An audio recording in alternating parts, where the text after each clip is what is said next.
یہ ہے کہ یاد رہے اس دنیا میں انسان اخلاق سے انسان بنتا ہے، اس دنیا میں انسان اخلاق سے انسان بنتا ہے، کیریکٹر سے انسان بنتا ہے۔ جس انسان کے پاس اخلاق نہ ہو اسے انسان کہنا انسانیت کی توہین ہے، جس انسان کے پاس کیریکٹر نہ ہو اسے انسان کہنا انسانیت کی توہین ہے۔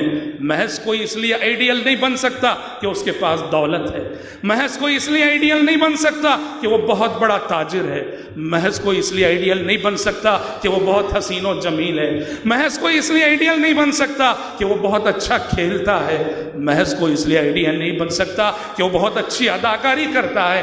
پیارے نبی کی حیات طیبہ سبق دیتی ہے کہ اخلاق یہ انسانیت کی پہچان ہے، انسانیت کی معراج ہے۔ وہی انسان کہلا سکتا ہے جس کے اندر اخلاق ہو، کیریکٹر ہو، جس کی زبان سنجیدہ ہو، شائستگی ہو، وقار ہو، متانت ہو، دوسروں کو اذیت نہ دیتا ہو، دوسروں کی اذیت کو برداشت کرتا ہو، عفو و درگزر کی صفت اس کے اندر ہو۔ یاد رکھیے مسلمانوں کا وہ ہتھیار جس کا جواب دنیا کی کسی قوم کے پاس نہیں تھا، کیا تھا؟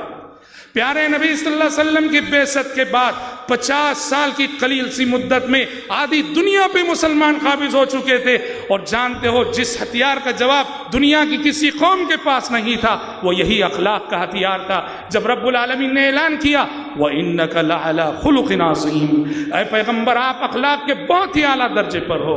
اور تاریخ بتاتی ہے حضرات صحابہ کرام رضوان اللہ علیہم اجمعین کے قافلے جب روم و ایران کو فتح کرتے ہوئے آگے بڑھے، رومیوں نے اور ایرانیوں نے اپنے حکمرانوں سے بغاوت کر کے صحابہ کا استقبال کیا، یہ کہہ کر کے چلے آؤ ہماری وفاداریاں تمہارے ساتھ ہیں کہ تمہارا سلوک ہمارے ساتھ ہمارے حکمرانوں سے بہتر ہے، تمہارا رویہ ہمارے ساتھ ہمارے بادشاہوں سے بہتر ہے۔ صحابہ کے اخلاق کی خوشبو ہر طرف پھیلی ہوئی تھی، اسی لیے وہ جہاں بھی گئے بحیثیت فاتح دنیا نے ان کا استقبال کیا اور کامیابی نے ان کے قدم چومے۔ اور حضرات پیارے نبی صلی اللہ علیہ وسلم نے دنیا کے اور رہنماؤں، دنیا کے اور لیڈروں کے مقابلے میں یہ پیغام دیا کہ اس زمین پر دلوں کو فتح کرنے کا ہنر سیکھو۔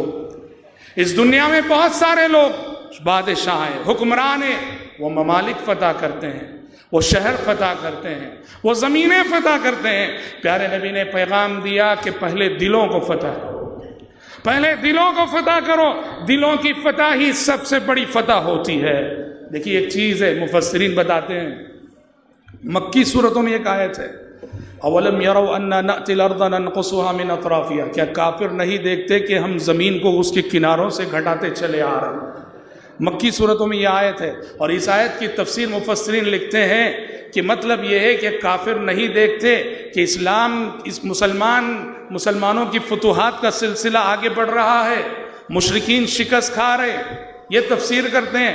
اگر آپ مکی زندگی کا جائزہ لیں گے تو مکے کی صورتحال تو یہ تھی، مکی زندگی میں مسلمانوں نے کوئی ملک فتح نہیں کیا، صورتحال تو یہ تھی کہ خود سرزمین مکہ مسلمانوں کے لیے تنگ ہو رہی تھی۔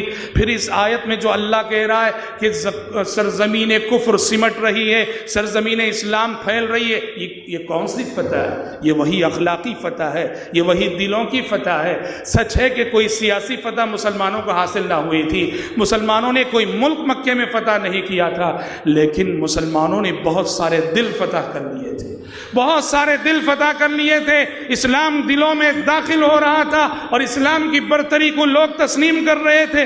اللہ رب العالمین نے اس آیت میں دلوں کی اس فتح کو کفر کے سمٹنے اور اسلام کے پھیلنے سے تعبیر فرمایا ہے۔ اور حضرات 2 منٹ باقی ہیں، آخری بات پیارے نبی صلی اللہ علیہ وسلم کی حیات طیبہ دنیا والوں کو یہ پیغام دیتی ہے کہ دنیا کے لیے جینا نہیں ہے۔ آپ نے اپنے اقوال سے، اپنے اعمال سے، اپنے معیار زندگی سے یہ پیغام دیا کہ دنیا میں دنیا کے لیے جینا نہیں ہے، دنیا میں آخرت کے لیے جینا